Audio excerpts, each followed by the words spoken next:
All right, guys, we're back with another edition of Talking Preps. I had to go and find some of my basketball experts today. We got Coach Lewis, the guru of basketball. I got two gurus on the show. Got the guru of football. I got the guru of basketball. Rick Lewis, the number one voice of high school basketball in North Carolina. How are you, sir? Doing well. Thank you for having me on, Langston. Absolutely, absolutely. And I got my man Randall Clark, number one trainer I know in North Carolina. How you doing, Randall? I'm good. Good to be back. Well, I had to bring you guys on the show because we got some hot basketball topics to hit. We're going to hit the button when I can find it, and we're going to get started.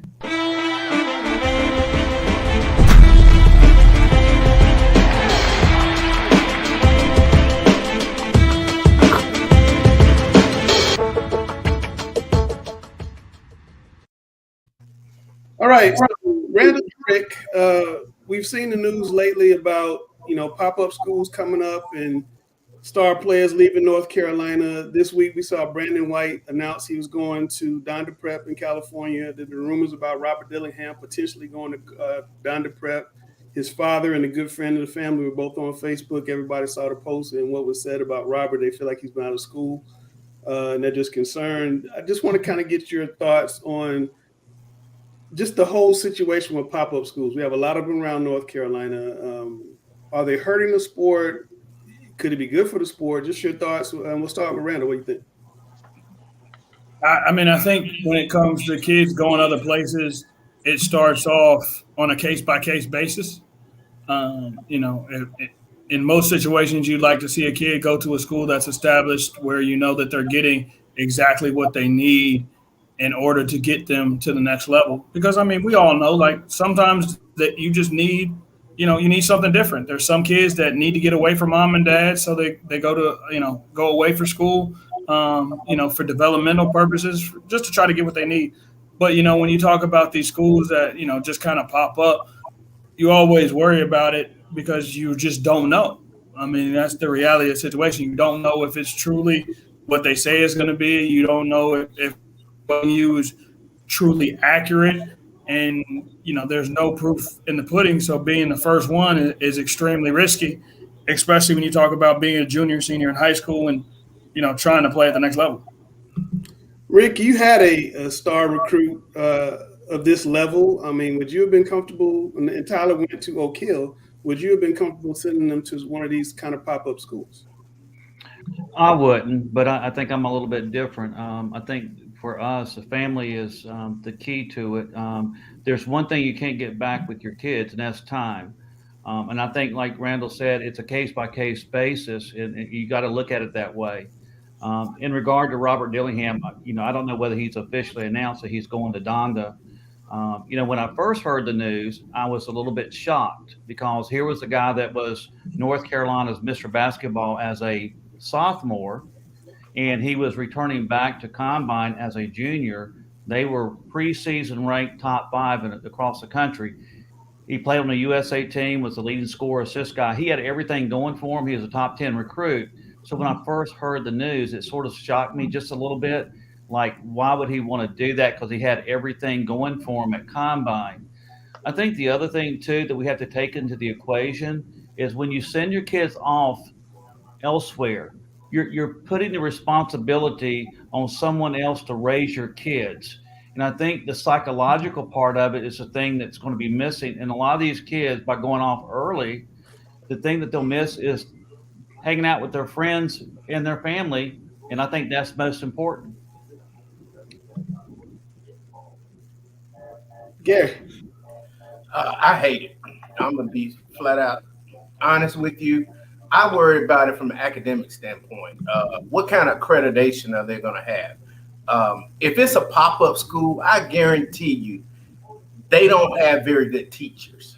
They have teachers that may not even have a license, or they are retired, which I am, and my license has expired. But you have to worry about your kid academically. And some of these schools, they pop up just for basketball, and the kid is still taking classes at their previous school, but they're playing for this pop-up school. And I think the reason they come up is, one, they're in it for the money, either a shoe company or NIL deal, something of that nature. It revolves around money, and it's taking advantage of some kids and their parents who are in a hurry to get that money.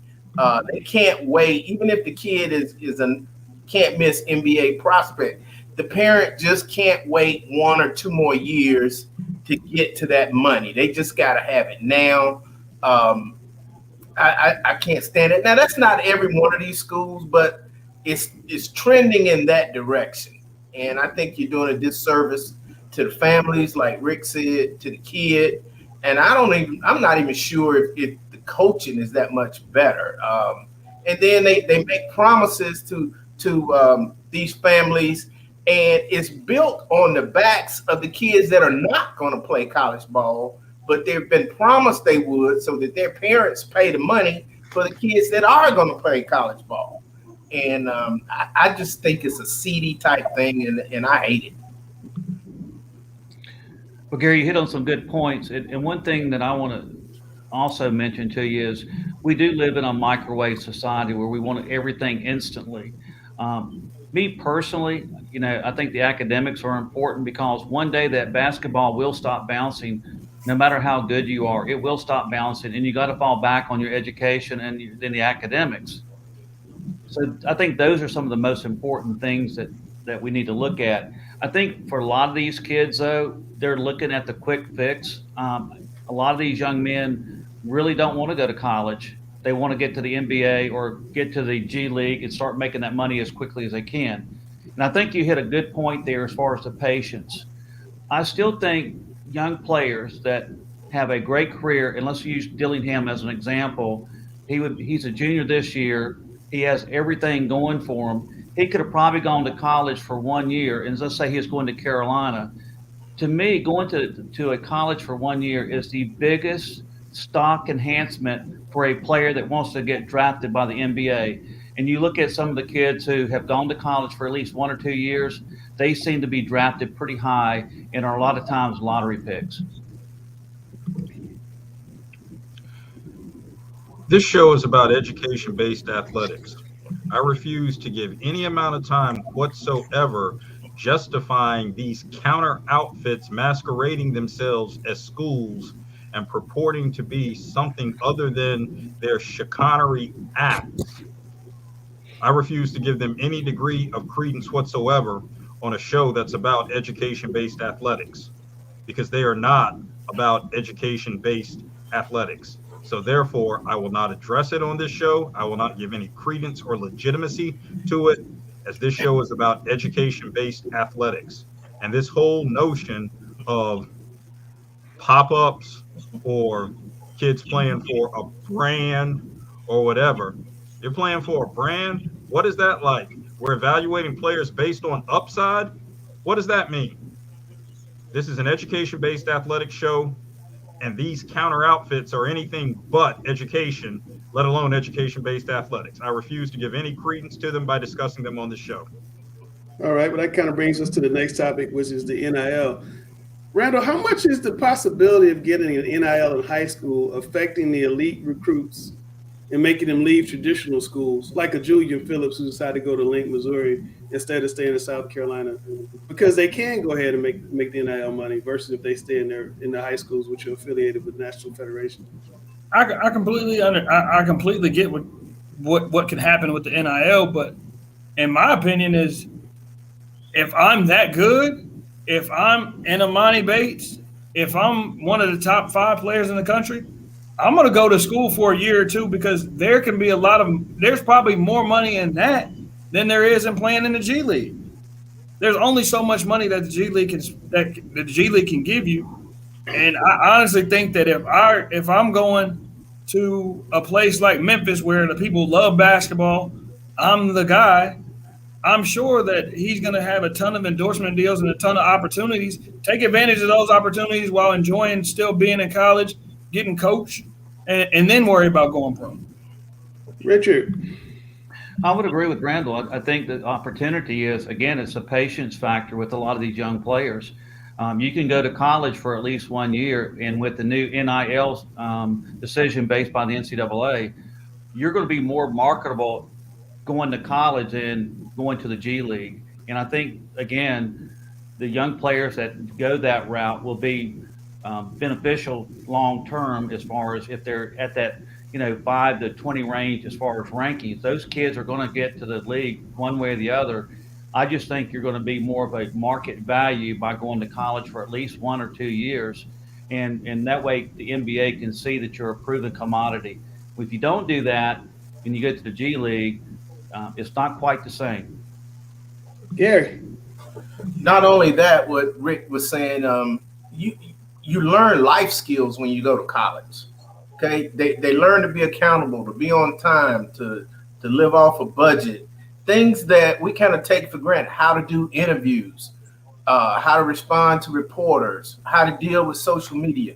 You're going to learn those things if you go to college, because they're going to take the time out to teach you. In the G League, it's all about basketball, and everybody in the G League doesn't make it. As Rick said earlier, you got to have something, a fallback plan, and that's where college comes in. I know everybody's not suited to college, but for most of these kids, 1 year of college is better than nothing at all. And I just think they need to show, or we need to see a level of patience. What you also find with a lot of these kids going to these specialty schools is they transfer often, and you'll find that most college coaches, they don't like it, because it becomes a situation where if you don't like them, then you're going to leave them too. And so they don't want kids that are jumping around and are not committed to a team or a program. Rick. I think another thing too is the accountability factor with a lot of these young players is, being at home, you're sort of accountable to your parents. And when you ship your kid off, you're allowing someone else to assume that, parental guidance on the young player. And also, as far as the family structure and foundation, I think we're not allowing kids to be kids anymore. It's like these kids are 16, 15, 16, 17 years old, and they're being, shipped off, across the country. And, I worry about the social interaction, the psychological issues, and basically who's going to hold these young men accountable.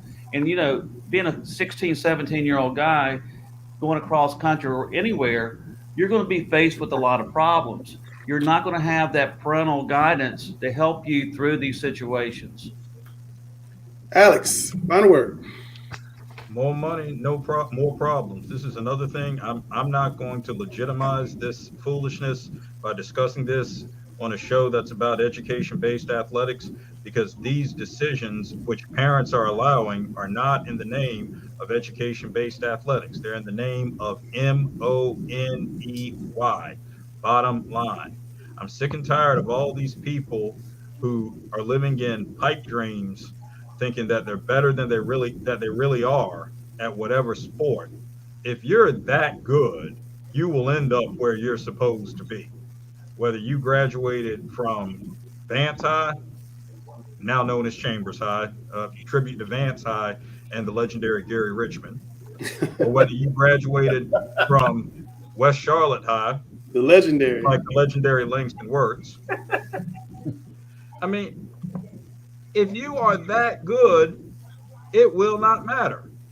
Why in the world do you want to sacrifice, as Rick said, being a young person, part of a family, being with your friends, and parents sacrificing that opportunity to continue as their child's primary educators on some off chance? Granted, as Randall said, every situation is unique, but on some off chance proven statistically that something's going to work out for you.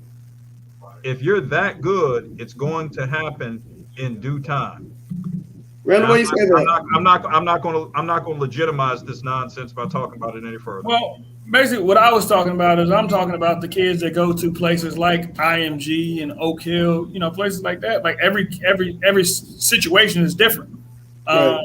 I think the kids that have left the state to go to those two places, they, for the most part, it's been legit. Like, you went there because You won a state championship. You go to IMG as Jaden Bradley. Like, you're trying to get to that next level. You're trying to push yourself to see what's next for you.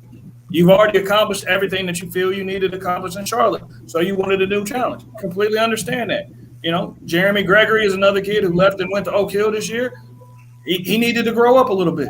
You know, he's the baby. Mom and dad take great care of him. It's time to grow up and get ready to go to college and see what the real world is like. So every situation is different when it comes to situations like that. That's kind of what I was talking about. Yeah, and I don't think that IMG and Oak Hills are pop-up schools. Yeah, they're not pop-up. They're not. No, those are legit schools. Those are legitimate schools. Yeah, for sure. Gary, I'll give you the final thought before we move on. Well, I think, as Randall said, you look at it a case-by-case basis, but any school that has it, to me, if their only sport is basketball, that should be a red flag, okay? If they don't have girls basketball, if they don't have volleyball, and I'm talking about low-level expense sports, that doesn't cost a lot of money to fund, like football. If the only sport that they have is male basketball, I would be very cautious about a school like that. Okay. Well, I want to thank my basketball guys for coming on and joining us. It's good to see you guys a little early. We'll definitely be getting back to basketball here in a little bit. So, Rick and Randall, thanks a lot for coming on. We'll catch you later. Thanks for having us. All right. See y'all later. Thank you. Later, fellas. All right. So now, man, I'm frozen again. This is crazy. Now we're going to bring in Sam, who's scared out of his wits already. Oh my gosh! I'm not scared. Like I'm just a little worried. You're scared. You got this little flavor saver right here going, and Christian, turn your phone sideways for me. It's good. What up, man? What's up, coach? They got you on here. Oh, this is an easy dub right here, baby. Okay. I don't know about that. All right, so we got Christian Hamilton, who's the #1 recruit in North Carolina. He goes to Hickory Ridge High School, wide receiver, number 7. Tell us, man, about how the season's going for you guys. You guys are killing this year. Yes, sir. I really think after we played Vince, we got a lot of confidence going. O-line playing real good. Our running backs, everybody just playing real good as a team and as a family. Did that game just give you guys a new round of confidence?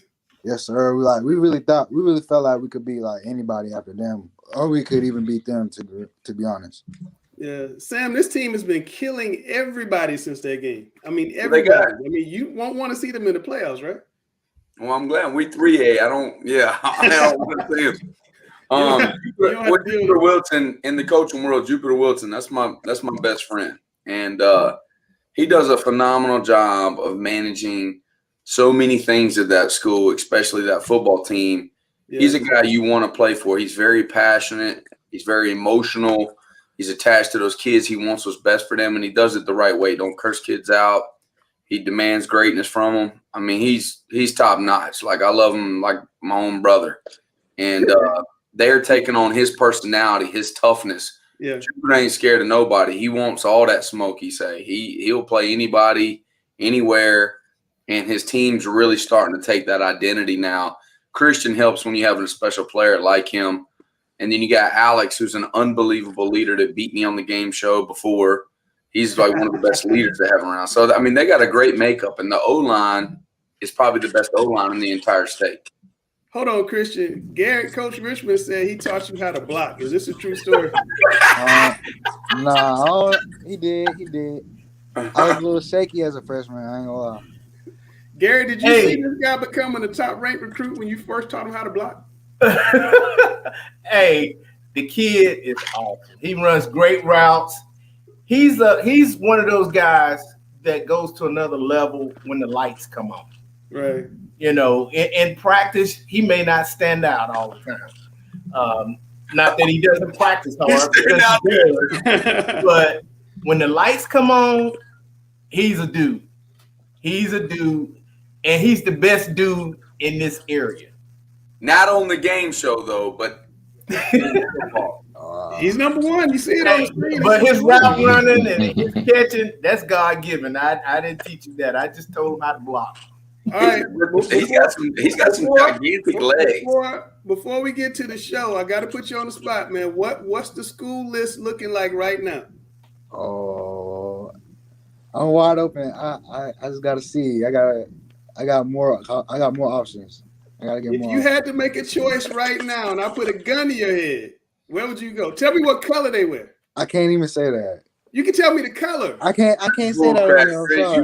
You know. He knows. No, I don't. I can tell you. Sam, look at him grinning. He knows. Yeah, he knows. In the back of his eye, he has something at the tip of his tongue. You know, he's like, Clemson.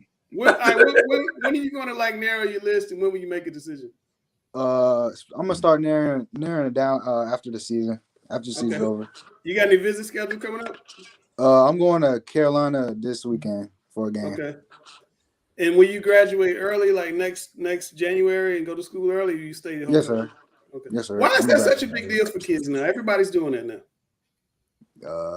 Only a few are allowed to do it. You have to be good enough to do it. It seems like all the elite guys are doing it. I guess. Yeah, the elite guys. They get a whole semester of learning the system. It's like having a free year. Like, because that spring is not like our spring practice. Their spring practice in college is like heavy duty. It's getting after it. It's like a half a season. Yeah. You know, so they learn a ton. So they go into the summer, and all of a sudden they take summer classes as well. Now they can graduate. They can go to the NFL after their junior year, and they already have their degree. So it kind of works out perfectly. That's why. All right, well, Christian, when you get to the league, you got to come back and do another interview with us. Don't big time us when you get to the league. You make. I got you. All right. I'm not Hollywood. I promise you. All right. Here we go. We're gonna do the game show. We got to play Sam's little guns. We can come back on the backside of some questions. Brother, I'm not MJ, just Coach Griner, but I'm the GOAT of the game show.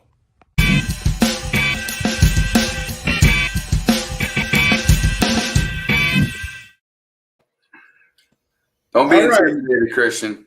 I'm not. All right, Christian, you are the away team. You have to go first. Dale's on the question. It's on your screen. Go ahead, Dale. Okay. Who just got rave reviews for her performance hosting Saturday Night Live? A, Nicki Minaj. B, Kim Kardashian West. C, Issa Rae. You got it. D, Kristen Wiig. All right, Christian, what you got? Who is it? Kim Kardashian. All right, Samuel. I don't think it's Kim Kardashian. I'm going to go C. You should have gone B, Samuel. You were down, sir. That's fine. That's fine. Down. Kim Kardashian. Wow. Kim Kardashian, she got rave reviews for the performance on Saturday Night Live. I didn't see it, but I saw on Twitter the next day. It was going nuts. That's great. Yeah. So these Hickory Ridge boys don't do well at the beginning. Question 2. Keep him down, Christian. Here we go, Chelsea. All right. Saturday, Florida State whipped UNC. Which player had the most yards rushing in the game? A, Sam Howell, UNC. B, Jordan Travis, SFU. C, Trayshawn Ward, FSU. Or D, Ty Chandler, UNC. Samuel. Answer is C. B, Jordan Travis. What you got? No. C. C. Trayshawn Ward. Yeah. All right, what you got, Christian? Sam Howell. Sam Howell. The answer, ladies and gentlemen, was Jordan Travis had 121 yards. Sam Howell had 108. So we are still one up for the visiting team. Sam, you're still in the hole. Yeah. Here comes the question I have no clue about. Another pop culture question. Don't be so sure. Don't be so sure. Because you're always trying to outguess me, so maybe I'll guess you. Dale, let's go. Hickory Ridge coach Jupiter Wilson played at UNC from 99 through 04. Which coach did he not play for? A, John Bunning. B, Mac Brown. C, Carl Torbish. D, Larry Fedora. Christian, what you got? Damn, I'm sorry, Coach, but B. B, Mac Brown. What you got, Samuel? As a head coach, right? As a head coach. D. Larry Fedora. D. Larry Fedora. The answer is B or D, so you both got it right. He played for John Bunting and he played for Carl Bush. I called him. Mac Brown recruited him, so he Mac had Brown did recruit him. win that. He left. Yep, he left. No. Mac Brown recruited him. That's part of being coached by him. No. So you got to play for him. My God! So you got the question right, and you still want more. Arguing. What else do you want? What else do you My want? question was more right than his. No, you're still in the hole, and you're running out of time. Chelsea, let's go. All right. Top 4 network shows in America last week was all NFL based. What was the number 1 scripted reality show? A. NCIS, B. FBI, C. The Voice, or D. Chicago Fire? Samuel. Whew. I'm gonna go C. The Voice. C. The Voice. Christian, what you got? D.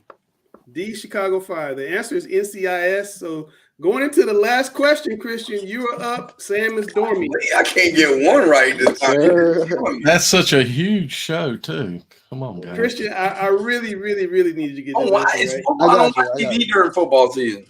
Christian, please get his answer right. Here we go. Dale. I'm sorry. I just saw down in the chat. Cowboys were number 1. Oh, God. Oh, don't get God. Gary started. Okay. He's what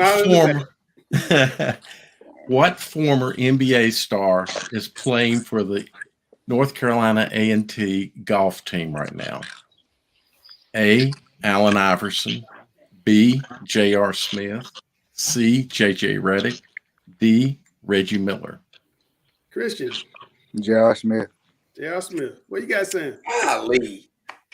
Of course, that's the easiest question in the world. What's the answer? Unbelievable. You give him an easy question to guarantee? What's the answer, Sam? It's J.R. Smith. Everybody knows that. Okay, but I didn't know that he was going to be leading you on up. He knew that easily. That's all right. That's all right. Good job, Christian. Good job, I got to get more Hickey Ridge kids on the show because every time we have Hickey Ridge kids on the show, you lose every time. You see, you got that W. You got that W for you, Sam. That first one hurt me, Dad. Yeah, first one hurt me. No, I love it. You should have noticed how quickly he jumped on that No, answer. I thought about He that, knew it. I honestly thought about that. I was like, man, he jumped right on that one. But I was like, he knew that one. Yes, he did. Damn. Yes, did you guess on the first question? Frozen like me? I just he's not frozen. See, he just guessed it. You see what I'm Wow, saying? that was confidence. He just guessed. Hey, well, on that. Christian, man, thanks for coming on. Best of luck to you. Please come on. As you get closer to your decisions, let's figure out what you're doing. Yes, sir. Thank you. Good seeing you, brother. Take care. Appreciate it. That's Christian Hamilton. It's like a really good kid. He is. He's a real good kid. It's I'm looking. It's time for Chris's corner, and it's Sam. Dang, I can't even see. It's Grace, Alex, and Chris. So let me find. Where's Grace? We haven't seen Grace all night. There's Grace. There he is. I'm about to say, if he didn't show up today after last week I came off, boy, I would have hunted him down. I'm always here, baby. I would have hunted him down. How you gonna get the call if you ain't on? Sam, got a little message for you. Got a little message for you, Sam. A little message. Hey, I do that because I love them kids. I still love them kids. That's all. You love to dance and brag and flex your muscles when you win. No, y'all just replaying that, but that's all right. I just like them kids. I still got a heart for them. I want them to do so well. Because I've been around them. I mean, I watched him all the way through middle school, right down the street, and I was so impressed. I mean, him and Trey Green were supposed to come to me the next year. Trey Green and what a team you would have had. I know. Trey Green is a phenomenal athlete. Yeah. I mean, people don't know how good a football player he is. No, I think he's a Division I corner. Yeah, I mean. He's a Power 5 basketball player, that's for sure. Yeah, he's big time. I mean, and the thing about basketball is going to trump football if you're that good at it, because they see your face. Yeah. You know what I mean? Let's play quarterback. All right, it's time for Chris's corner. I had to dig up the theme music, and Chris is going to break down the rankings. Here we go.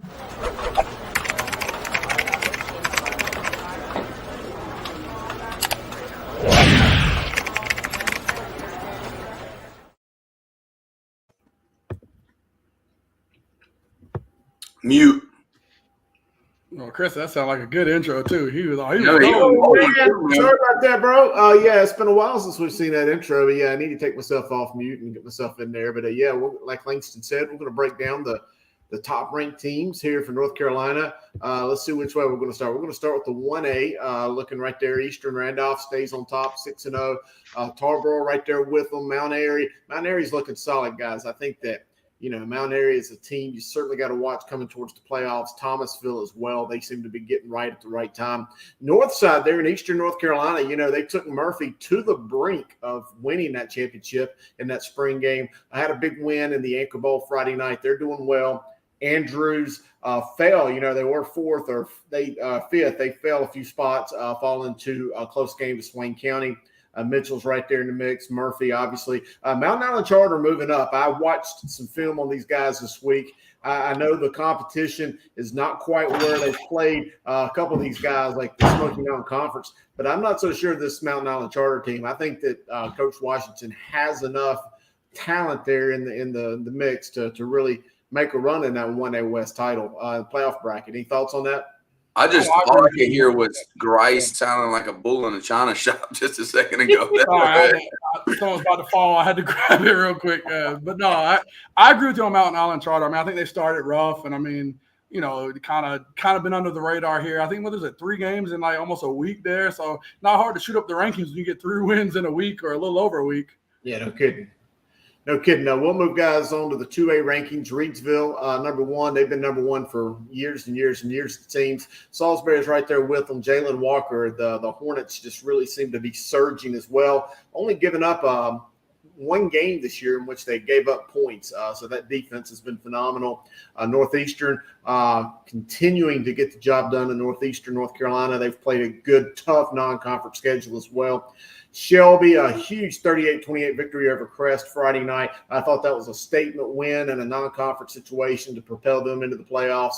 Whiteville's getting it done. Hendersonville is phenomenal at scoring points. Wallace Rose Hill as well. Wallace Rose Hill, St. Paul's, and Princeton are 3 teams just in Eastern North Carolina that should be really scary.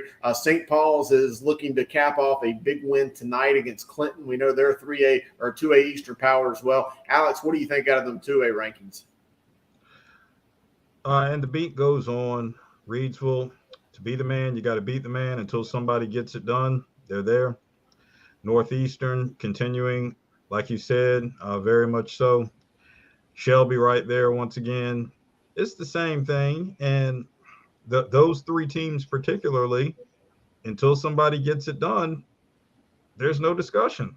Yeah. So I think Shelby's ranked too low. I think they should be higher up. I think Shelby's one of the best. I think they beat Reidsville.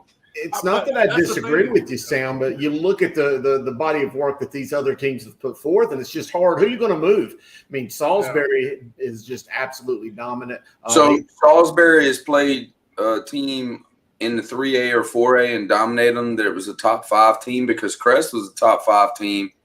What's another team that they beat? Did they beat Burns too? No, they haven't played Burns. And they played Burns. They played someone else that was really good. I think Shelby's got, and I'm going to tell you that answer right now because Shelby, they're 6-1. They beat Kings Mountain, they beat AC Reynolds, lost to South Point. I mean, you're right. I mean, I'll give it to you. They've played a tough schedule, but they have not played a complete game yet, in my opinion. Maybe until this win over Crest. I think that they're a team that was young in some spots and was growing in the right direction. I know that I wouldn't want to play them in the playoffs. But again, they're getting there, and I think that they're getting right at the right time. And that conference schedule and that non-conference schedule of teams they've played, that will serve them well here into the playoffs. But we'll move forward here to the 3A ranks. Sam, unfortunately, your Lions aren't there. I know you're close. Just had a lot of teams. Whoa, Tom Griner, like the number 1 team in the state. Lost to you didn't go. If you check out the rankings tomorrow morning, you'll notice that you did not go down very far. I still think that you're very close here. Scotland. I'll go ahead and make a statement. I ain't losing on no Nash team. You want to go ahead and write it in the books? Put it in there. We'll see. Hey, I hope that you have an opportunity to prove that right. If that is right, you'll be playing in December, and more power to you if you get to that point. And I'll sit here and you know what, I'll eat some Thai food or something or whatever that stuff, that grass food is that you eat. There you see, 71st might be making a statement for number 1 tonight. They're up 26-0 as we speak on 4A Southview. Kings Mountain, obviously, you see what they're doing. Jacksonville, JB Hunt, Statesville had a big win, 56-7. They're still undefeated. Southern Ash, Northern Ash are really good. Central Davidson, they just seem to rush for about 1,000 yards a game with that offense that they're running. They have just put up some phenomenal numbers and just continue to get better each week. Any thoughts? Man, you compliment Griner there. I mean, he was the number 1 team in 4A. He's out of there. But no, Griner, I'm going to say this right now. You look at those top 4 or 5 teams in 3A, you got to bring your hard hat. Your QB's going to play that game of his life. You need that 7-touchdown game going against that Dudley defensive line. So I'm ready to see what you can do. But this 3A top 5 is stacked. So Jacksonville, tell me something about Jacksonville. Josh Benton, great quarterback, can run the ball, throw the ball. He is really good. I think he could start for just about any team in North Carolina. They're really strong. Had that beat New Bern. We know how good New Bern is. Had that slip-up loss 2 days later to Greenville Rose. Greenville Rose, by the way, has won 5 games after playing like Florida State and Notre Dame in the first 3 or 4 weeks. I mean, all those teams down there in Eastern North Carolina are really good. Well, I'm going to send a text message out to my team. We're about to go hit the weights real quick after this show. All right. All right, guys. We did have a game idea. Rankings here real quick. No surprise. Huff number 1. Chambers right there with them. Cleveland, Grimsley, Northern Guilford. A few of those teams. Northern Guilford and Grimsley will be on a collision course here in a couple of weeks. That'll be a good game. Myers Park obviously has just continued to be in the mix, as is Cardinal Gibbons. New Bern gets better each week. They hung 70 on South Central Friday night. East Forsyth, they put 73 on Parkland last night. And then Richmond County is up 44-0 mid-second quarter, a few minutes last time I looked, playing Southern Lee tonight. So they'll advance. Grice, so what do you see? I mean, it's the Fight Club for a reason. I mean, no Butler, big game against Catholic, no Catholic. I mean, we could go through the line. Weddington's a team you don't want to see in the second round, 4A. We could go down the line. West Forsyth, they're going to be a tough out. Reagan has played extremely well. I mean, there are probably 15 teams I could name that are not in this list that have been, in the game with a lot of these teams here, or teams that they could really upset one of these teams. I mean, I wouldn't want to be Chambers going to face one of those teams in the second, third round, are just hungry, battle tested. I mean, we could see a Chambers Butler second or third round game. And I mean, to me, that's insanity, with this division and everything, but it's also what makes it great from a neutral perspective. Yeah, and Grice, I really think the 4A is about 52 to 53 teams deep. I could go all the way down to the 53rd team on my list, and it would be a really strong football team that you would not want to have to line up and play here in the first or second round. Alex, I'll let you jump in. Well, I'm listening to everyone talk about these high-scoring games that we saw this past Friday. It's also important that we give a shout-out to teams who got on D last Friday. As a matter of fact, that would be the Cardinal Gibbons Crusaders with a 3-point allowance, the 13-3 win, and a very impressive defensive performance over Leesville Road High School. It's Leesville Road's lowest offensive output in 5+ seasons. And as we talked about last week, I will be a game of making plays, and the playmakers would rise, and the playmakers that rose in that game were on the Cardinal Gibbons defense, led by defensive coordinator Nick Drew, who is one of the premier defensive coordinators in the state. His unit had 12 tackles for loss last week against Leesville Road. 12 tackles for loss, 4 different players with at least 2 tackles for loss. 2 big quarterback sacks and a big interception on Leesville Road's last 3 possessions. And I'd also like to point out that Will Mason, the young man whom Chelsea Sipple interviewed on this program last week, was crowned homecoming king. I'm sorry. Homecoming king. I'm sorry. Was crowned homecoming king and had a huge touchdown saving tackle last week in that big game. So once again, get on D, all these offensive scores, but Much love to the Cardinal Gibbons defense and defensive coordinator Nick Drew and his unit with 12 tackles for loss. We talked about it last week. So, yes, I was able to come back on the show this week and talk about teams that get on D. Now, you're absolutely right. And I watched that game on the high school network, and Gibbons played a phenomenal game on defense, as did Leesville Road. Leesville Road, if you check out the rankings tomorrow morning, they didn't drop far either. I think they're still a very solid team. What Coach Kolstad's done there since he moved over from Sanderson has really elevated that program, as evidenced with taking them to the state championship game here a year or so ago. No, I think that those are two phenomenal programs in the East. There's also some teams that's on the rise that I've kind of kept my eyes on, and we'll continue to track there. Man, that's about it, Alex. All right. Well, now we wrap it up here, which lets us do what we've all waited for. We're going to North Carolina's favorite segment. That's none other than 60 Seconds with Chris. All right, guys. Hello, everybody. Chris Hughes coming to you, the guru of high school football, and this is another 60 Seconds with Chris. I may go a little bit over 60 today, but it's okay. Let's go ahead and get started. Before we give away some Guru's game balls, I want to tell you where I was wrong. Before the season, I just didn't think that the Pinecrest Patriots were going to be able to maintain the same level of intensity they had before. New coaching change. Robert Curtin comes in and takes over for the departed Chris Metzger, but boy, was I wrong. So that's the first game ball I'm giving away. Coach Robert Curtin, the entire offensive, the defensive line, running back Xavier Dowd rushed for 189 yards, by the way, in a big win over Lee County. All of you guys, you're getting a game ball. I was wrong. You guys are a dadgum good football team, so you're getting a game ball. Second, Jack Curtis, the quarterback. Hey, he's got that great arm. Arkansas High School, they beat South Mecklenburg 21-17 Friday night, ambushed them right from the start, got up early. Jack Curtis threw for 2 touchdowns, rushed for another one. He is certainly a player on the rise. So Jack Curtis, we're watching you. Great job. You're going to get a Guru's game ball. John Willett, Reagan High School, rushed for 168 yards and 2 touchdowns in a very physical, highly contested game against West Forsyth High School. The Reagan Raiders, they're a very good team. I'm telling you guys, they've played everybody. Myers Park, they've played them. Grimsley almost beat them. They've played them. West Forsyth, hey, you saw them win a close one 15-9 Friday night. John Willett, you're going to get a Guru's game ball as well.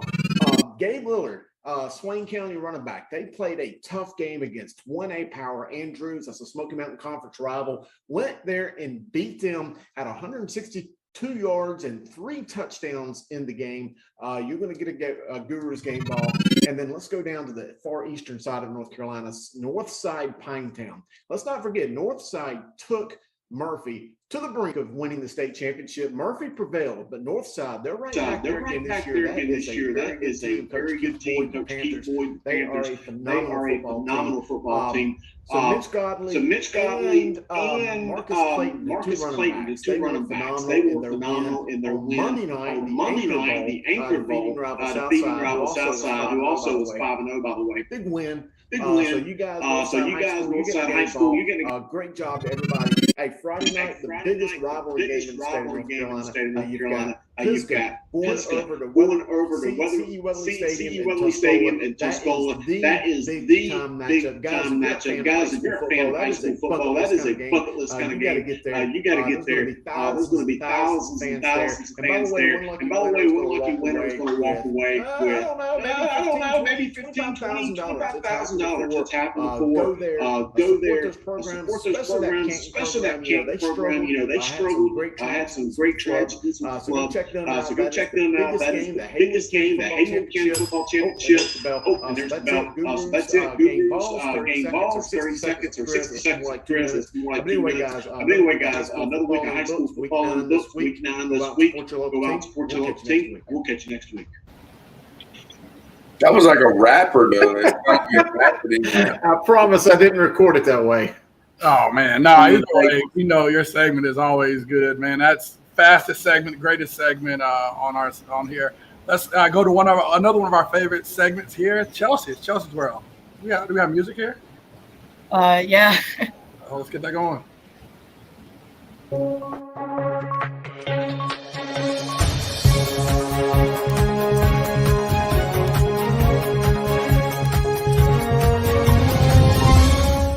Hi, I'm Chelsea Siffel from Talking Prep Charlotte, and here I have class of 2022 linebacker Xavier Coulter from Newton Conover High School to a class.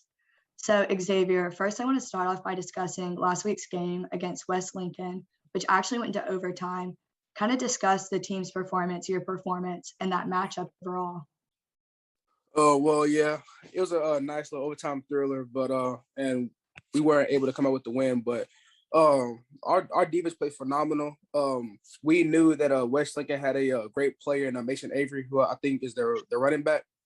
And before coming into the game, he was averaging like close to 150, 200 yards rushing the game. So we just knew that we had a key on him.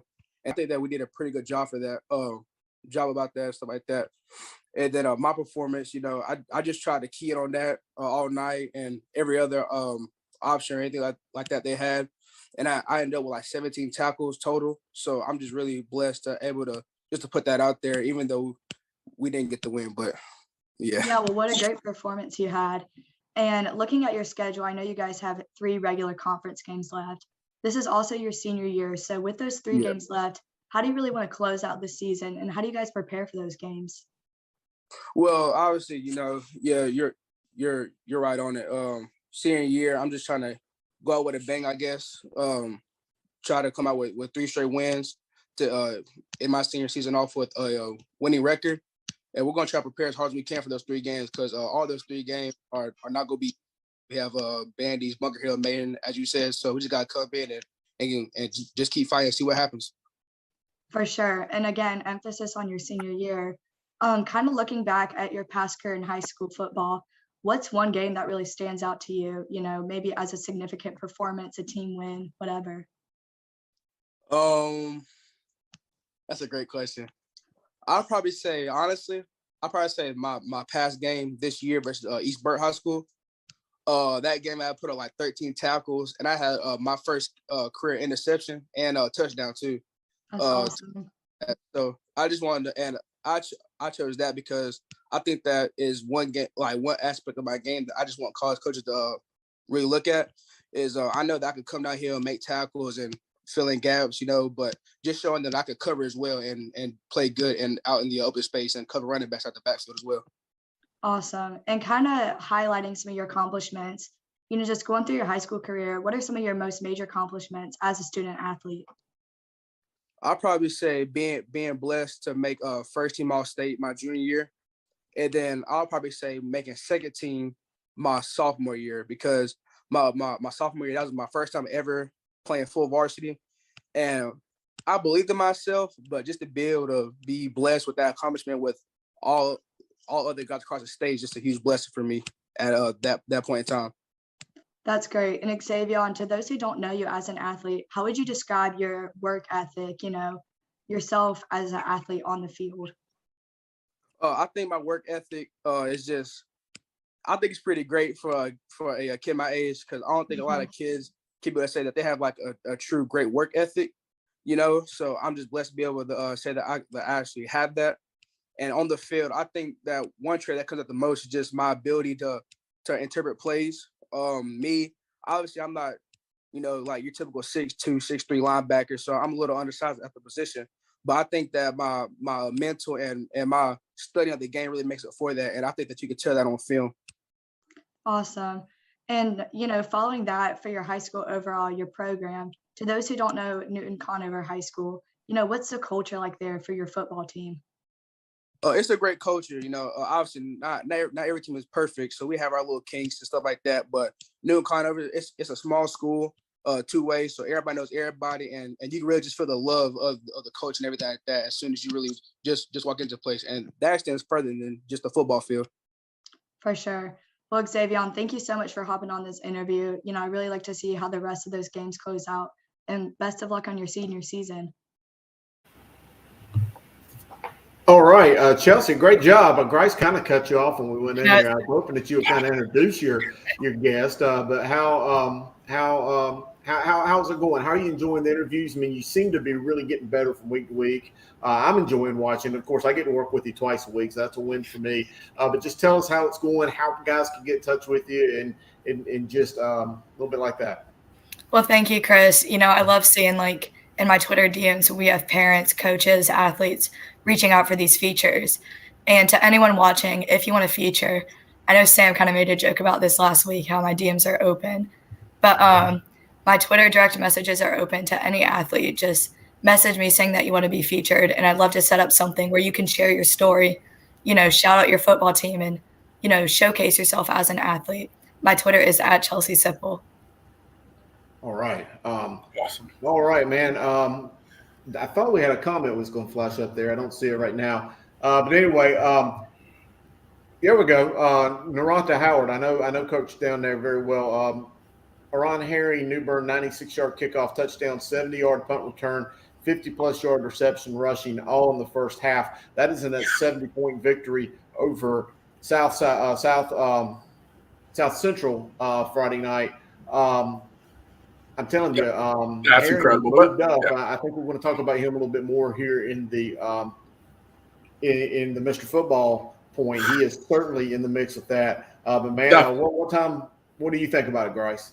Oh my goodness! I mean, again, it's as a guy we've had in our top 5, I want to say, in our Mr. Football rankings so far. Had it for many weeks now, and again, he's doing everything that that he can to continue to stay there. Has not faltered even when other guys have had kind of iffy performances. Been a guy that's been on our radar, so not surprised there at all. Glad they continue to point that out. But again, he's a guy who you've had me on him since the beginning of the year, so I don't think it's a guy we've overlooked. But big ups, man! Like I told him, I think they played a couple weeks ago actually. I was like, South Central, that's not the one in LA. Maybe they might have wished it had. The score might have been a little closer, but that was a great performance by a great running back. All right, my man. Harry has been phenomenal all year long. He is certainly not under the radar.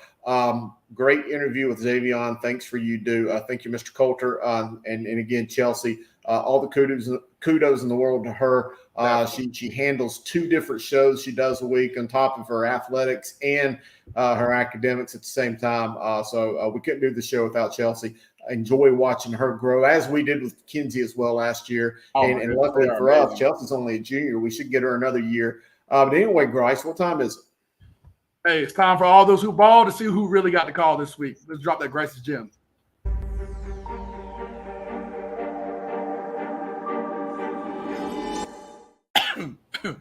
All right, my man, Coach Grice, here we are, another week in the books. Grice's Gems coming at you hard and heavy. As you like to say, you ball, give us a call, hit us up on #GriceGems. But, man, what do you think? This season's moving right along. Oh, it is. And I think one of the things we keep seeing these dominant performances. I mean, you got guys out here fighting for conference position, fighting for, as you're starting to wrangle those, top teams in the state and figure out who's 1, who's 2, and who's 3. Guys are going out there and showing you, hey, I'm better than this guy that you guys have talked about, and I'm going to show it. And I think Grice's Gems exemplifies that. We try to mix it up a little bit and not put the same guys in week after week, although some guys have balled to the extreme that they probably deserve to be on this list week to week. But we're going to start right there at the top. This is certainly a young man who has hit the highlights several times in his career up there at Grimsley High School. Quarterback Alonzo Barnett threw 5 touchdowns, ran for another one Friday in a big win over Ragsdale. What do we see out of him, Coach? I mean, it's consistency. I mean, that's why I think he's now 3-time Grice's Gem alum. When you're sitting out here putting 5-6 touchdowns against teams, you're doing it throughout the season. This is a 7-0 Grimsley team that is continuing to show, even here on senior night, that they're one of the best in the state in 4A. Barnett's been consistent this year. 19 touchdowns, no interceptions, with 1,500 yards passing and another almost 300 yards on the ground. This guy has continued to show why he's one of the best quarterbacks in the state and a guy you've always got to watch out for. So no shame in a guy that's continuing to ball, continuing to do everything. We're not picky here. You're going to continue to do that and execute it at a high level. No problem giving you the call. We did that for Barnett again. Great job. Yep. Hey, by the way, I know you're a 336 guy. He took him to the state championship game last year. Obviously, there's no subdivided playoffs this year. Do you think he's got what it takes to get Grimsley back there again in December? Woo! It's a fight club. I always call that 4A there. It's going to be tough. I mean, one thing I think it depends on, how it shakes out. But again, if Grimsley is going to go there, I can say for sure it's going to absolutely be because of him. Without a doubt. I agree 100% on that one. Let's look at this next young man, Jason Chambers at Butler High School. He certainly put on a show in their victory Friday night against Rocky River. What do we see from this guy? I think versatility. We talk about this all the time at Grice's Gems. I mean, it's a kid, came from Huff, but now here at Butler showing, they had a tough start out here. Ended up being 39-8, but it was very close in the first half. He's one of the reasons that broke this game apart. I mean, having 5 catches for 109 yards and a touchdown. Additionally, 2 big kickoff returns for 105 yards. 1 touchdown that I think was the pivotal thing that kind of really broke this game open for this Butler team. Additional punt returns. He's doing it a lot. I mean, again, I think, he got to this Grice's Gym position, but even last week against East Met, you guy had a punt return for a touchdown, and you had 2 catches for 87 yards, 2 touchdowns. This guy's been emerging, and there's one guy that we thought maybe he'd be a fresh face, but continuing the ball and doing great things in the game and being that pivotal reason to turn the tide against a tough Rocky River team, you got to get the call. And I'm happy to know Jason Chambers from Butler is a guy on our Grice's Gyms. Yeah, absolutely. Rocky River is a very good team, very well coached. By the way, I know I'm old school, but I love those stripes down the pants of Butler. I love that. Yeah. Brings back the 80s, the 90s in me. Anyway, let's move down the list. Let's go up to the capital city, Raleigh. Big game Friday night where Millbrook went in and beat another Raleigh power, Rolesville. Quarterback Mason Fortune had another big year. He's had an incredible year, but let's talk a little bit about him. Oh, yeah. I mean, it was one game, we called this hilarious on the show where I asked Alex if he was going anywhere but Cardinal Gibbons. But I told him, I was like, this was a game that I thought would be just as good, and it was. Big reason of that is Mason Fortune here. This sophomore quarterback threw for 239 and 5 touchdowns. I repeat, 5 touchdowns against the 4AA runner-up last year in Rolesville. And again, big reason why they wanted a 41-34 win. I mean, he's been killing it all year, 1,800 yards. 24 touchdowns. I mean, he's the guy that's really been great for them. And again, in a matchup against 2 top-tier quarterbacks, he showed that, hey, I might be the better one, and I'm going to be the reason why we beat your team. And he did that, so I had to give him the call, and I'm happy to give him the call. Look at that catch. Man, look at that move. That is incredible. Rolesville does have 3 tough losses, all 3 to big-time contenders on the road. I think that may bode well for Rolesville in rematches down the road. But Mason Fortune, he looks really good, and that's a team that we'll certainly have to keep our eyes on as they progress through the 4A rankings and the 4A playoffs here coming up next month. And also on the list here, let's go back to Concord at J.M. Robinson High School. Davian Hobbs had a huge game on defense. Let's talk about that. Hey, Griner, you see what we got here? Got another defensive guy. Hey, we're going to call him. Hey, whatever side of the ball that you ball on, we're going to make sure you get the call. Again, Friday night was one of those kind of rainy, gritty nights. Go out and get to the country. You're going to have some tough footing at some of these places, as it looks like here at North Stanley. But it had 11.5 total tackles. I mean, just incredible here. And 6 sacks. You see, that is not a graphic that's written wrong. Lynx is not going to have to issue a retraction. That is 6 sacks against North Stanley here. That's some big-time ball. And again, you got this little muddy kind of uneven footing, but those defensive guys that can have a great get-off and can have a collection of moves are going to mess up those offensive linemen. And he seemed to overwhelm this offensive line here. Yeah, absolutely. Hey, a good coaching friend of mine was at that game, and he said that North Stanley had to be the best 2-5 team that he's seen ever. I mean, he said that they're just a really, really good football team, and Robinson really had to kind of grit out a tough win. But it's those tough games like that and adverse conditions that really seem to show which players have it, which ones don't, and Hobbs certainly has it. So, a good job to him. And finally, man, how many times is this guy going to be on the show? Hollywood, Dalen Smothers over there at Chambers. Oh, I mean, you tell all the time, you ball, you get the call. I mean, kudos to him. 4 touchdowns, against old school. They routed them on, ring ceremony night. He has 34 touchdowns for his career. And this, surprisingly advanced / Julius Chambers is a school record. And mind you, this kid has another 2.5 years to play pretty much. So he is absolutely going to murder. He's going to shatter that record and put it in a place where I don't think anybody's going to get it. It's going to be like that top shelf over your fridge where only the tallest guys can get it. So I'm glad to have him on here just as a ceremonial thing for this, this major accomplishment by him. Going to be one of the best running backs that we've ever had in this area ever. And we've had a lot of great running backs, but you like to see some of the little things you have here. You see he's here on kickoff. Not a guy that takes it off. He's not a guy that's going to sit this out and say, I'm going to go do something else. He wants to make sure, hey, I just scored that touchdown. Let me go help set up my defense in the right place. So man. This is a long phone call. This is a long distance phone call, Guru. He set a major record here, and we've got to highlight that. I'm glad we have him on here. Man, I had to stop you there right there. Getting back on kickoff team, how many of your biggest stars even feel like that's beneath them, that they know, man, I ain't getting on kickoff team. The boy got on kickoff team. That first cut I saw him made was just electric. It was like some Reggie Bush stuff right there. Yeah, goodness. I know that he is not utilized quite the same way that he may have in the past. Chambers has so many weapons, and they throw it to him and they throw to other people. So he's not always that feature back. So he doesn't always have those numbers. But when he gets that opportunity, boy, he lights it up.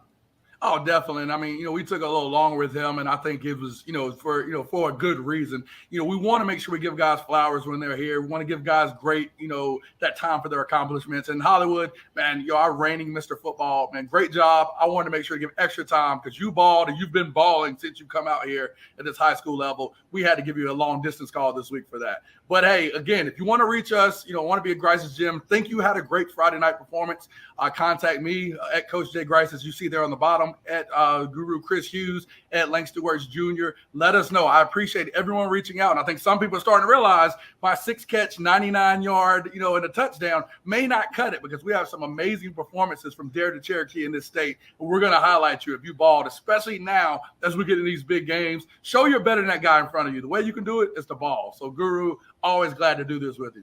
Man, can you believe another one's in the books? I enjoy doing this with you. Can you believe next week's going to be week 10? Woo! Means big rivalry games are coming on. So I can't wait for next week. But let's get through this week first. That was a good segment right there, boys. Yep. We got Alex muting himself again.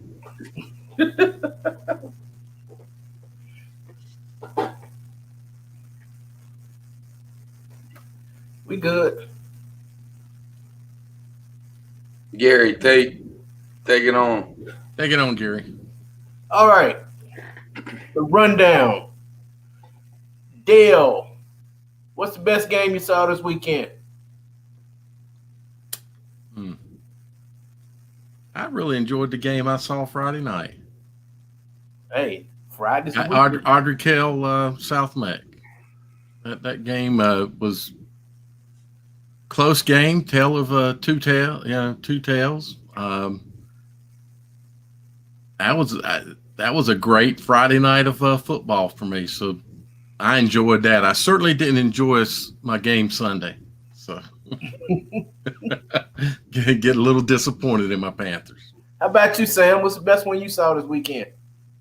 My favorite one was actually past the weekend, the Monday night game. I really enjoyed that, watching Lamar Jackson just play extremely well, and everything was going against him. And he's this biggest critic on the sideline. I love the passion that kid plays with, man. Like it blows my mind how much passion he bleeds football. Like he is special, very special. Yeah, I thought the Texas-Oklahoma game was outstanding. You got playing in the Cotton Bowl. The stadium is split right down the middle, 50-50. Texas jumped out on them, 28-7. Oklahoma kind of cuts in half that lead at the half, and then they bring in the backup quarterback to replace the Heisman Trophy favorite, Spencer Rattler, and the backup leads them to a come from behind win against Texas. I thought that was. I'm gonna be honest with you. I saw the Rattler kid in the All-American game. Okay, coaching in it, and I was not very impressed with him. I think that he does some nice things, but I don't think he has that it factor. Like we talked about Lamar Jackson and stuff like. He don't have that it factor, and maybe the guy behind him does, and they need to reevaluate that. All right, let's pick it up and keep going here. So we're talking off these great college games. All right, we'll go quick hit, one person per go. So, Gary, 4 teams in the college football playoff where we stand right now. Who we got? Georgia. Who else? Oh, you want me to just take one team or all 4? All 4. Go for it. Okay. Georgia, Alabama, Steel, Oklahoma, and usually that 4th team is a surprise. I'm gonna go with Oregon. They're the best Power 5 team outside of the SEC and Big Ten I've seen. All right, we had to let Gary take that question because we couldn't let him talk NFL with the Cowboys. Go, we'd be here all night. So let's go. Let's go to Sam here. Sam, you want to explain to us what's wrong with the Chiefs? What's wrong with the Panthers? And once again, to save us from, Gary could enlighten us on UNC and what's wrong with them. But the Chiefs, the Panthers, and the Tar Heels, what's wrong? Well, the Chiefs and the Panthers, the Chiefs, first things wrong with them is their O-line play is not very good right now. And it's affecting the way that they are able to sustain. They can't make up the ground they made up last year and the year before that because, believe it or not, Patrick Mahomes gets paid a lot of money. So you don't get to pay everybody in your salary, on your team like you've done the years before when he was on his rookie contract. And so the O-line is definitely suffering from that. Now he can't work his magic as much as he did in the past. Now, Panthers – losing those guys on defense, J.C. Horn is an elite corner. Elite corner. They're trying to regather that. Then you had one answer helps the Panthers, Christian McCaffrey. He's there. They win these last two games. We'd be talking about them as one of the best teams in the NFL if Christian McCaffrey played the last two games. So both of them are okay. Chiefs need to fix a little bit of the O-line play. Tar Heels, it's a disaster right now. It's a dumpster fire. I mean, a lot of stuff going on right there, and I don't know how to fix it, to be honest with you. I see when I watch them, I feel like there's no intermediate throws. There's nothing. They have no. It's either chunk it and throw it deep, or quick bubble screen or something of that nature, and they don't have anything else down the field that can help them get bigger chunks. Remember the risk of throwing a ball really, really far. The risk is you don't catch the ball. It's like 17% of the time, or I forget what the number is. It's something of that nature. But you're going to be punting the football a lot, and the defense is suffering. I think that Power Echols is a pretty special player, but he ain't making up the whole defense. Well, let me chime in on that right quick. I think the biggest problem with Carolina is their defense. They only lost one starter from a team that was supposed to be too deep, and they look like the same defense they were 2 years ago, 3 years ago. And to me, it's either coaching or you got the wrong guys out there. And to me, I think they got the wrong guys. Sam just mentioned Power Echols. He got ejected on Saturday for targeting. But he is definitely better than what they're playing now. And a lot of those young kids that are 4 and 5 stars, they need to play now because the idea of winning the ACC state championship, ACC championship, whatever championship Mac Brown invents in his head is over. Play the young guys. Well, I think that state championship, Gary's harkening back to days past when Mac would talk about that. But we got some magic going with the way these questions are working here. So we're going to go back to Gary here. Our good friend Kyrie Irving, speaking of winning the state championship, UNC and Duke. Kyrie Irving, one of Duke's own, now with the Brooklyn Nets. So I think we all know the vaccination issue with Kyrie. So the Nets have dug in on this one. So what should they do, Gary? They should trade him. Send him somewhere where he can go walk off the flat earth or walk around with his sage and do some kind of COVID dance or whatever it is that's going on in Kyrie's mind this week. But get rid of him. He's a nuisance. They can win without him. Hold your ground, Kyrie. Hold your ground, baby. I think what Gary's talking about there is what I once heard in Charlotte in the high school scene as something called creating a distraction. But we'll talk about that later. And for all these people out here to say, I got to do my research, get you a microscope, get you a lab coat, find your building, get you some data, and do your research. Doing research ain't hitting Google. Well, I think that's All right. Well, we'll do some research from Dale right now. Dale, how big of a blow was that Ardrey Kell loss to South Mecklenburg? It's probably the best thing that could have happened to them. They came out in that game, I think, too confident. It was kind of funny actually to see the Ardrey Kell players' response to the way they came out. And I'm not talking about the play. I'm talking about how they actually entered onto the field. I think they needed that loss, and it's something that they can rebound, they can build off of, and they can rebound from. They're a very good team. They got shell shocked in that first quarter, so I don't think it's a devastating loss at all. I think it's actually a good thing for them. So who technically lost? That question, the statement looked a little funky. I thought the South Meck lost. Is that correct? They did. Okay, that's what I thought. But the way the question was, I was like, did Ardrey Kell lose? I was confused. No.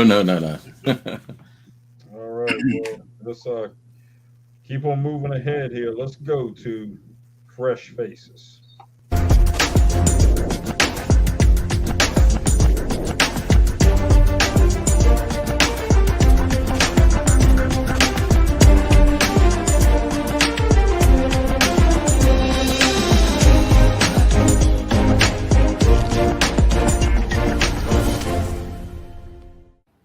All right, my man Grice, it's another week in the books, high school football. Who can believe we're heading into week 9? Fresh faces. What do you think? I can't believe it. I mean, but it's still cool that we're, this fresh face segment. A lot of guys are showing standout performances. Even in this point in the season, we've got to show you guys, we got to make sure you take a look. And if they're stamped by the guru himself, Chris Hughes, there's someone you need to take a look at. All right, man. With this first fresh face, I like him a lot. Defensive back out of Chambers High School, sophomore, Rondelle Carter. I like that. Good football name, by the way, Rondelle Carter. He sounds like he's going to have an NFL career one day.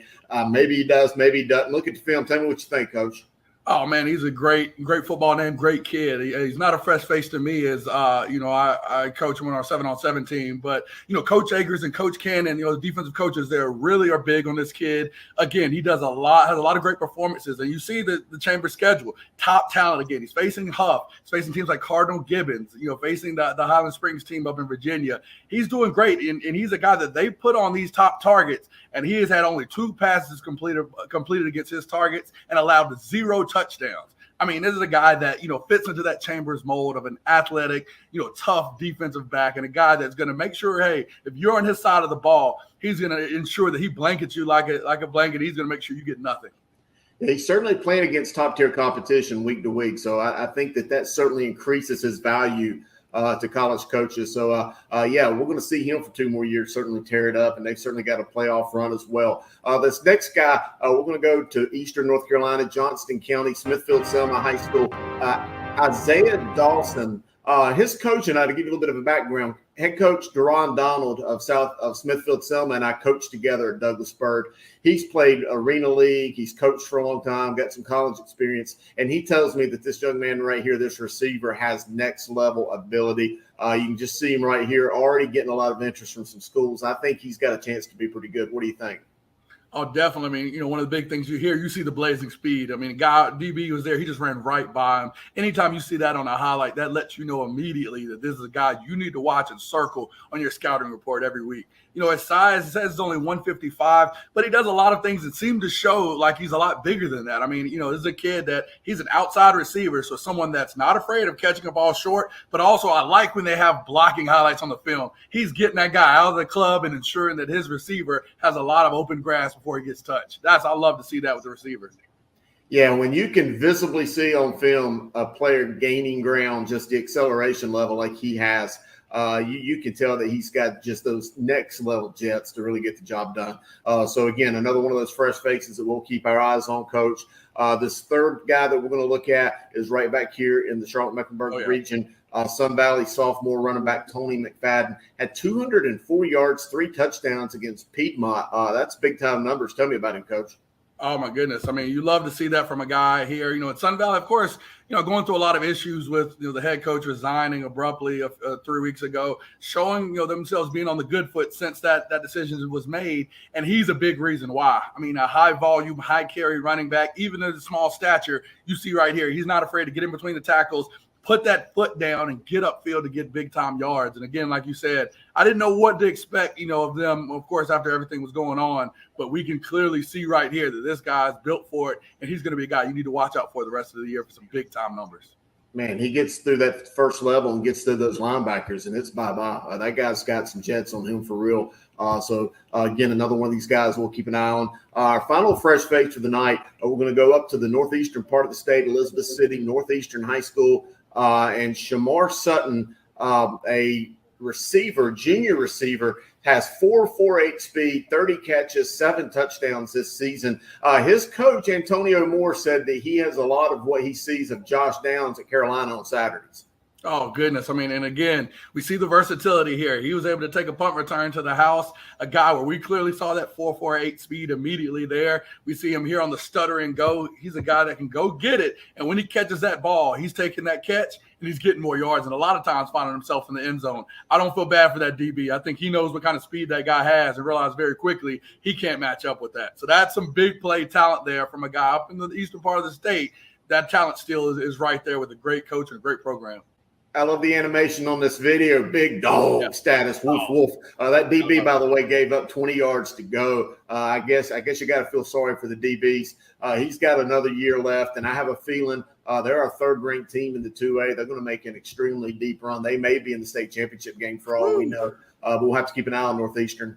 Definitely. I mean, we always have to. I mean, again, I swear, if it's not a freshwater, we got a Sutton right here that's making some big-time plays. So I love when we get to highlight, as we talk about from Dare to Cherokee, doesn't matter where you are. If you're putting big-time numbers up, the guru is going to find you. We're going to make sure you're on Fresh Faces. All right, that does it. We'll catch you next week.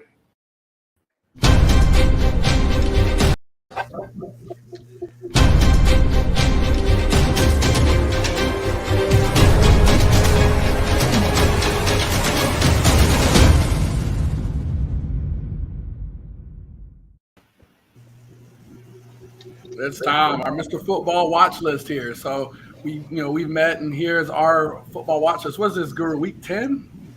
Yeah, week 10. Can you believe it? Coming up on week 10, season just seems to be flying by.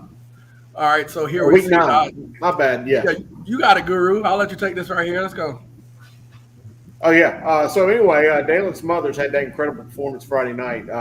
Right there in the mix. Number 1, Hampton. Number 2. I think those two are by far and away the leaders in the clubhouse. Jalen Walker, incredible, freakish athlete. He's going to Georgia. There's a reason for that. He'll be making plays on Saturday. Ron Herring, we talked about him in New Bern. Barnett had that big win Friday. And then again Monday night.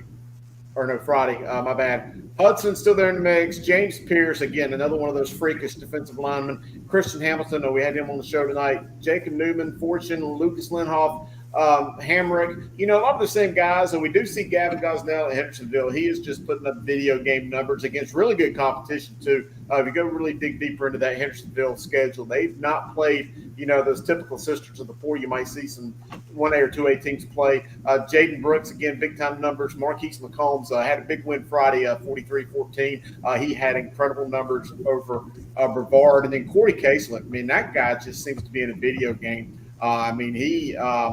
He may be statistically the leading rusher in the state right now. I'm not sure. He's right there in the mix. But some really good-looking athletes. Oh, without a doubt. I think with Casey, I want to say he missed a game because I want to say his backup was Grice's Gym one game. Yeah, he did. And his backup rushed for like 400 in that game. That's what I'm saying. So if he had that, he might have been somebody that could have been even higher. But I think with the top 5 here, we're starting to see some of that cream rise to the crop. The usual faces. We saw Herring's numbers get posted, and the crazy, Dante Hall, Devin Hester-ish, stat line he had in one half. Against South Central. You see that there on the screen again. You got guys like that are putting those kind of numbers up in the first half. I don't care who you're playing. You're going to be on this list. And, that's why he's, been in the top 5 pretty much most of the year. Griner, we're getting some defensive guys up there. I see some starting to creep in there. Yeah, they get no love, man. Sorry, they make that money in the NFL though.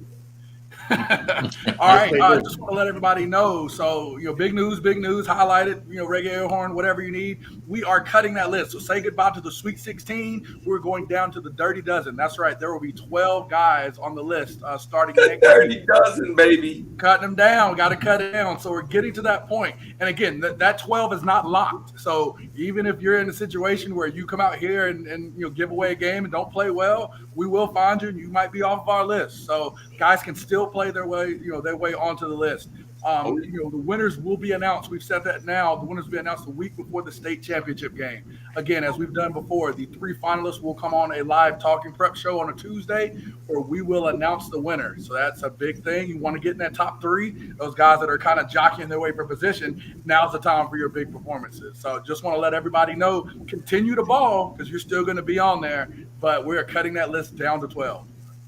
Baker's Dozen or I thought that was 13. I don't know. I know, that's what I'm saying. I get confused.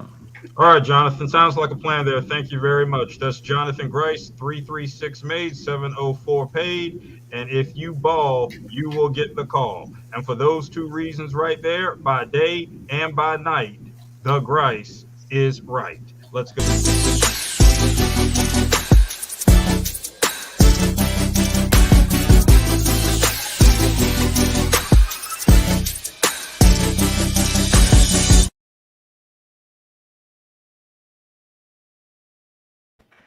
All right, guys. Grace is right. Hey, Grace, we've got some big-time games coming up Friday night. We're going to look at this list and look at some of them. You see there on the right side, Glenn and Mount Tabor. Mount Tabor lost a shootout to Davie County, Chambers and North Mac, East Gaston. I'm telling you, East Gaston is a team that is surging. I'm not sure if they're on Burns' level, but it's going to be a big game. West Forsyth, Davie, West and Reagan just had that killer game. We got Huff. We've got Northern Guilford and Page coming up. Page, by the way, has won 4 in a row. Washington, North Pitt. North Pitt's really surging at the right time in Eastern North Carolina. Providence Grove and Eastern Randolph. Oak Grove at Ledford. West Oaks at Reidsville. Looking here, Monroe had a big win tonight, 49-0 over Anson County. Wallace Rose Hill at Kinston. Just kind of looking down the list. But I'm going to start right here, Butler at Charlotte Catholic. And Coach Griner, I'm going to send it to you. You're the Butler alum. What's your thoughts on this?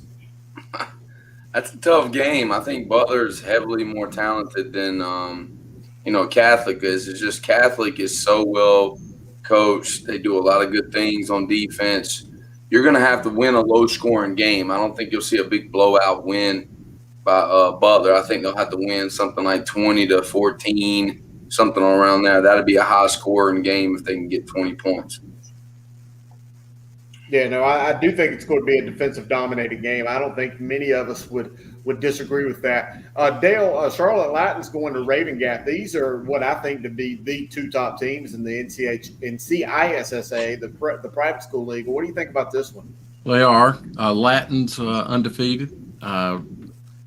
Raven Gap has beaten Christian, Country Day, and Christ School.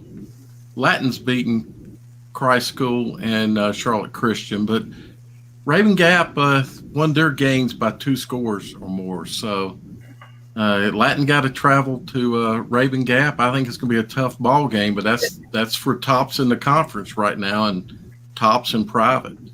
Yeah. Can't they have guys that are 19 years old on their team? Raven Gap, I've heard. Alex might be able to answer that question because he's familiar with the NCISSA. I don't think you can at that particular level. Alex, am I correct? Actually, yes, you can. And okay. just to clarify, and I'll answer this for both associations, it's a 1-month differential. An NCISAA student athlete is eligible so long as he or she is not 19 on or before August 1st.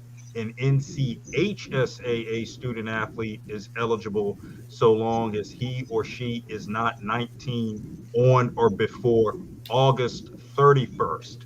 So we're talking about a 1-month differential right there. Well, great nugget right there, Alex. So we knew you would have that. Hey, Sam, you've played Huff and Mallard Creek to this point. That's a big game in the conference Friday. What do you think about that one? I think you've got a battle of some of the best front seven team right there. I mean, Mallard Creek's front seven is phenomenal. Huff is probably the best front seven team I've seen. You're talking about. I think it's going to be a little bit lower in score, lower scoring game. I think Mallard Creek's got to make it a hell game, turn the oven up, make it a dog fight, and they'll have a chance. But Huff is pretty good. They're the best team I've seen this year, obviously, and we had a hard time with them, and then we came clawing back at the end. But they're really good. Yeah. Hey, Alex, Millbrook is going to Wakefield. Millbrook had that big win Friday over Rolesville. What do you think about this game? Well, several things. First off, Millbrook has done what it needed to do, and that's win at home. They'll be on the road the rest of the way until the regular season finale when they welcome Wake Forest to Spring Forest Road. But they've won at home. But Millbrook's put itself in a position where it has to go on the road the next couple weeks with Wakefield and Knightdale, both of which have 2 league losses already.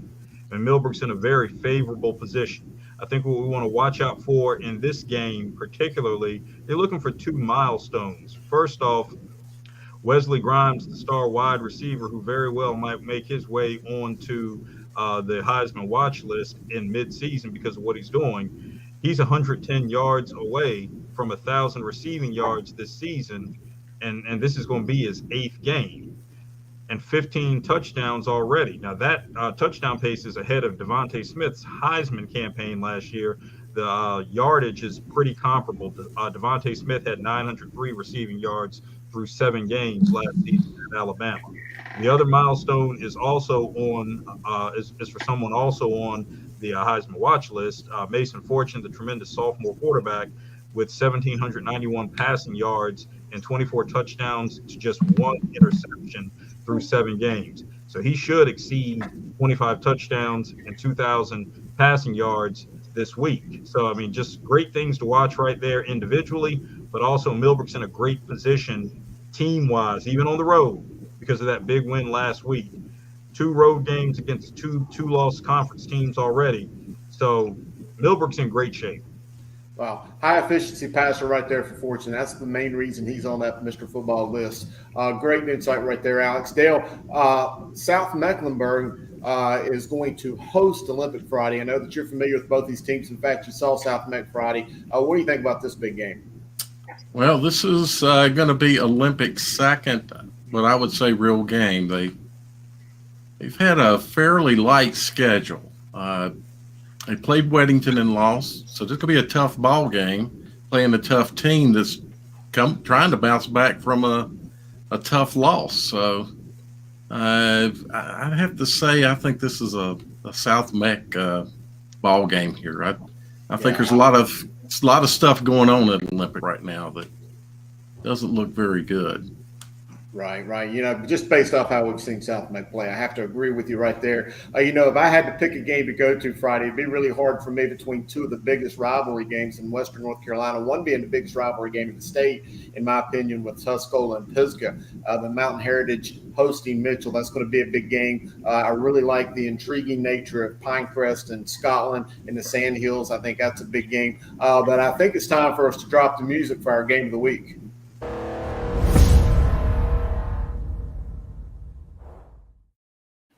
All right, Grice, tell us about Maiden and Bunker Hill. Yeah, we're going to go to Catawba County in Claremont, North Carolina for the game of the week, which is going to be Maiden at Bunker Hill. Big-time rivalry. The big thing here is just, 3 keys with this game. First off, I love my QBs. The battle here between Maiden's Ethan Rhodes versus Carson Elder. Ethan Rhodes has started off great this year. 20 touchdowns, 1 pick, 69% completion percentage with 4 rushing touchdowns. Ethan has been a great quarterback, somebody that's just led that powerful Maiden offense to some really big wins so far this year. Carson Elder has been a little, he hasn't done as much. I mean, he's averaged about 150 yards per game, but the big thing for him has been those big time throws, those throws where the defense has come up and he executes that big throw to get them down the field. Which QB can be more efficient and minimize the mistakes? I think that'll be the QB on the winning side. Let's switch it to the other side of the ball. I mean, look at the dominant defenses. Maiden's allowed 47 total points, while Bunker Hill's only allowed 39. Something's got to give here. Here, I look for me to the primetime players. I mean, you look with Bunker Hill, you look at Caden Robinson and Justin Killian. Both of them have been averaging double-digit tackles per game. Watching the film, Caden Robinson's been everywhere. Every single time you're going to see him in the camera. If he has a big impact, expect Bunker Hill to be victorious. Maiden on the other side is no slouch. So you look at Jackson Hensley, the linebacker, and big DJ Spring, their D lineman. Watching DJ Spring, that Bunker Hill offensive line is going to have a time and going to have to account for him, as I saw him line up at different places on the defensive line in order for them to be effective there. So the dominant defenses, those big guys, those guys that have made a lot of plays, that's going to be the team that's going to be successful. And finally, I mean, Bunker Hill's got to start fast to erase the ghosts of the past. You look at the last 3 years, and albeit Bunker Hill's better this year, without question. This is going to be a much better game. But you look, back at the last 3 meetings that they've had, they've lost 13-40. They've lost 49-0 and 41-15 in those past 3 years. So I don't think that game's going to be there, but we know that within the fans, the supporters, and maybe some of these kids that have had older brothers and that have come through the program, they know that they've got to start fast, and they know what Maiden can do if given the opportunity. So they've got to really do a good job, come out early, and show that they're ready to play. But I think this is going to be a fantastic game, and I'm excited to name this the game of the week. Absolutely. Go to the pass is a real thing. It is. Great work on that. By the way, this is Bunker Hill's best team since probably about that 85, 87 team. They were both legit teams. Hey, we see the three of us on the screen. I think it's time for Coach versus Coach. Welcome to another edition of Thunderdome.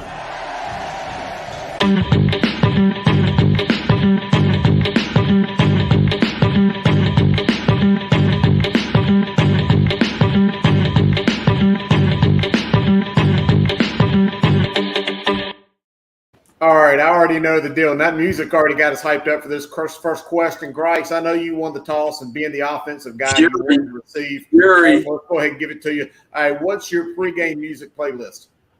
I'm a Southern guy, Griner. I'm not one of these guys that, or some of these kids that listen to all this stuff. I need a Little John, like on some playlist that I have. Like, I don't know what's up with these kids and the music they listen to. This sad rod wave junk, like, you know what I mean? Like, they're in the locker room sounding like they're about to go, like, someone to a funeral before the game. I'm like, guys, we got to switch this up. Give me a Lil Jon, give me some beats, some hi-hats, and some drums. And, give me a Southern rapper. Give me T.I., give me Young Jeezy, somebody talking about something that I shouldn't be listening to before I'm getting ready to coach a football game. So give me give me something Southern, and give me a nice beat. We're ready to go, Griner.